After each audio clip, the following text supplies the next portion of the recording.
Welcome to G20.ca. Today in the newsroom, live via Skype, Jack Layton, federal leader of the NDP, Canada's Social Democratic Political Party. Jack Layton, thank you for joining us today. Hey, good to be with you on G20 TV. Way to go. Good initiative. And thanks a lot, Derek, for the opportunity. And say hello to your president for me as well. A lot of us are looking at this spectacle kind of surrounding the G8, G20 meetings, and we're wondering what all the fuss is about.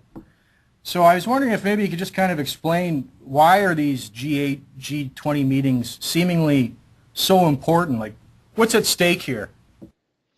Well, there's a lot at stake because, of course, the trend towards globalization has been driven by and large to meet the agenda of some of the largest economic entities on the planet, and those are large multinational corporations that oftentimes, not in every case, but oftentimes, in the pursuit of these globalized policies, end up leaving your average worker behind.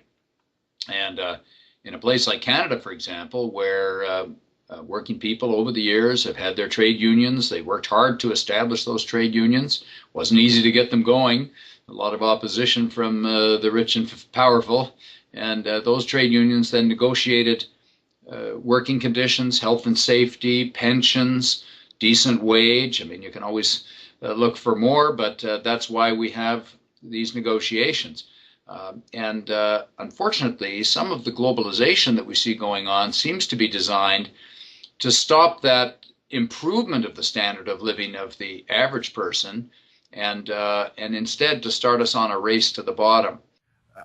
What role do you see government playing in trying to craft some kind of positive, progressive reaction to this new world order? Depends on which government you have.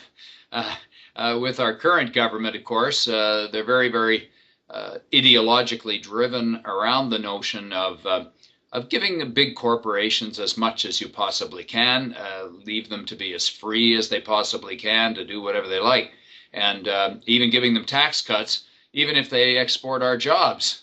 That doesn't make sense to me. I mean, a national government shouldn't be giving tax cuts to companies that then just simply shut down operations and ship our jobs off to other countries. Not to say we don't want workers in other countries to thrive. In fact, we do. What we want them to be able to do is to do what we've done over the years, which is to have the freedom of association, to be able to form trade unions, to be able to establish good, strong democracies. And this is the tension that takes place between what the multinationals are pushing for versus what local communities and workers are pushing for.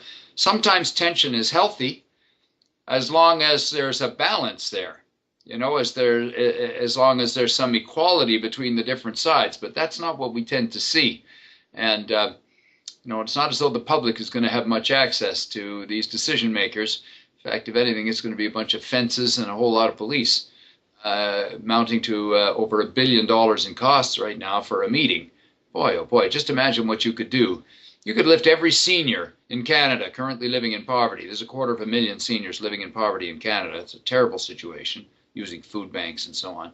You could lift every one of them out of poverty for less than is being spent on the security for this event. So I guess it's a question of priorities. If we were the government, the New Democratic Party in government, or should I say when we are the government of the country, and certainly invite people to come to ndp.ca and find out what we're about, sign up for our newsletters, get involved. We want to create a working people's movement in this country, and that's what's happening. We'd be saying, look, you've got to balance the interest in trade, the importance of businesses being successful, with the needs of communities. And let's try to focus on creating stronger local communities and local businesses, and make sure that, that there's a sufficient number of jobs here in Canada that we can maintain the standard of living that we've got. Jack, on behalf of UFCW Canada National President Hanley, I just want to say thank you. You've always been there for us, and I really appreciate you spending some time with us here in the newsroom today. So thank you very much, Jack. Well, congratulations on your broadcast, and of course, UFCW, I always say this, and I'll say it again, you have one of the best diverse unions reaching out to the great diversity that is our country today. And I want to congratulate you for that. And your youth leadership program is second to none. Some of those young leaders coming through, I'm watching them become members of city council, senior members of the trade union movement, and members of parliament. This is the way to go. So congratulations. Good luck in your project, and we certainly wish you well.